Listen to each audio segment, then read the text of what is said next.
જય શ્રી કૃષ્ણ, જય માતાજી. કેમ છો બધા? મજામાં તો છો? અમે પણ મજામાં છીએ. અને આજે આપણે બનાવવાના છે સમોસા. તો ચાલો બનાવવાની શરૂઆત કરી દઈએ. તો સમોસા બનાવવા માટે મેં અહીંયા એક કઢાઈમાં 2 ચમચી તેલ લઈ લીધું છે. તો ગેસ ઓન કરી તેલને આપણે ગરમ થવા દઈશું.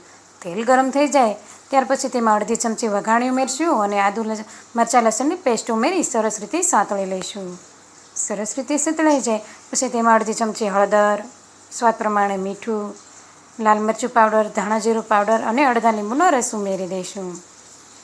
ખટાશને બેલેન્સ કરવા માટે આપણે 1 ચમચી જેટલી ખાંડ ઉમેરશું અને આ બધા મસાલા સરસ રીતે તેલમાં મિક્સ કરી લઈશું. મસાલા સરસ રીતે મિક્સ થઈ જાય એટલે વટાણા અને બટેકા મેં અગાઉથી જ બાફીને રાખી દીધું છે અને હાથ વડે સરસ રીતે મેશ કરી લીધું છે. તો આ બટેકા અને બાફેલા વટાણાને આપણે આ મસાલામાં ઉમેરી દઈશું અને સરસ રીતે મિક્સ કરી લઈશું. અધકચરો મસાલો તૈયાર કરશો એટલે સમોસા ખૂબ સરસ રીતે બનશે. તો સરસ રીતે મેં અહીંયા બટેકાને મિક્સ કરી લીધા છે. હવે તેમાં આપણે કાપેલા ધાણા નાખી દઈશું અને અડધી ચમચી કાળા મરીનો ભૂકો ઉમેરી દઈશું અને આ બધું સરસ રીતે આપણે મિક્સ કરી લઈશું. ત્યાર પછી મેં અહીંયા અડધી વાટકી ઘી ગરમ કર્યું હતું અને તે ઘી મેંદાના લોટમાં ઉમેરી અને સરસ રીતે લોટ બાંધી લીધો હતો અને લોટને મેં અહીંયા 10 મિનિટ રહેવા દીધો હતો.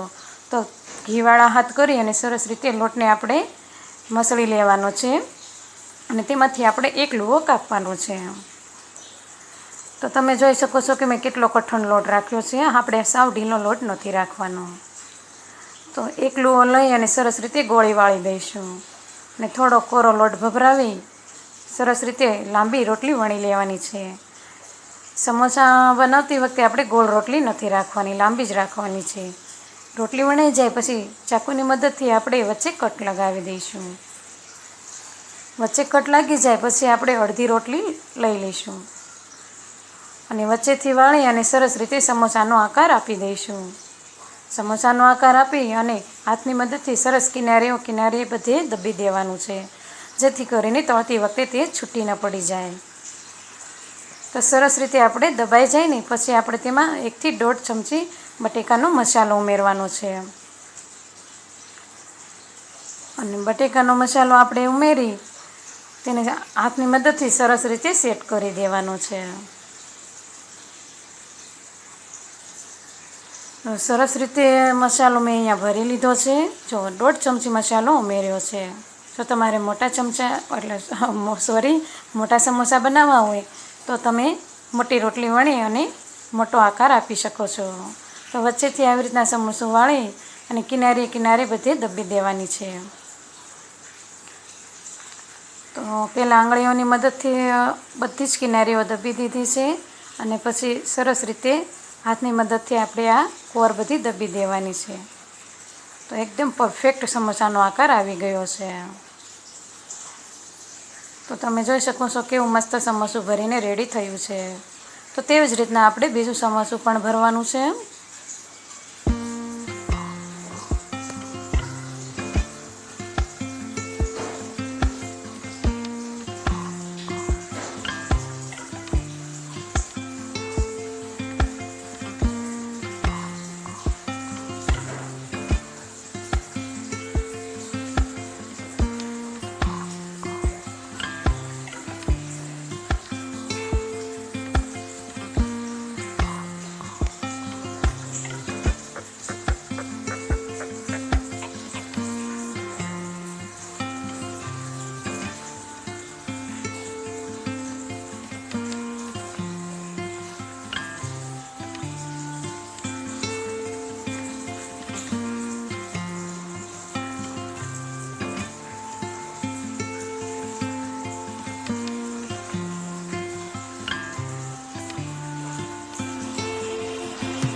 બધા સમોસા ભરીને રેડી કરી લીધા છે.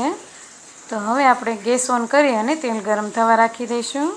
તો તેલ આપણે છે ને સમોસા ડૂબે તેટલું લેવાનું છે અને તેલને આપણે ગરમ થવા દઈશું. તો તેલ આપણે ગરમ થઈ ગયું છે. તેલ ગરમ થઈ જાય ને પછી આપણે ગેસ ધીમો કરી લેવાનો છે અને ધીમા ઓલે જ આ સમોસાને આપણે તળવાના છે. જો ગેસ ફૂલ રાખીને સમોસા તળશો ને તો તે ક્રિસ્પી પણ નહીં બને અને અંદરથી કાચા રહેશે. તો એક સાઈડ સમોસા તળાઈ ગયા છે તો આપણે બીજી સાઈડ પલટાવી લઈશું.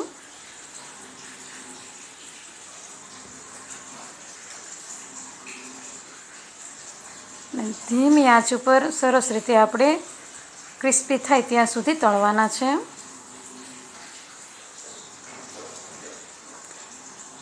તો સરસ રીતે આપણે આ સમોસા તળાઈ ગયા છે. તો આપણે આ સમોસાને બહાર કાઢી લઈશું. અને તો બધા સમોસા તળાઈને રેડી થઈ ગયા છે. તો હવે આ ગરમ સમોસાને આપણે ચટણી અને ડુંગળી સાથે સર્વ કરીશું. અને જો તમને વિડીયો પસંદ આવે તો લાઇક, શેર અને સબસ્ક્રાઈબ કરવાનું ભૂલતા નહીં. તો મળીએ હવે નેક્સ્ટ વિડીયોમાં. ત્યાં સુધી આવજો.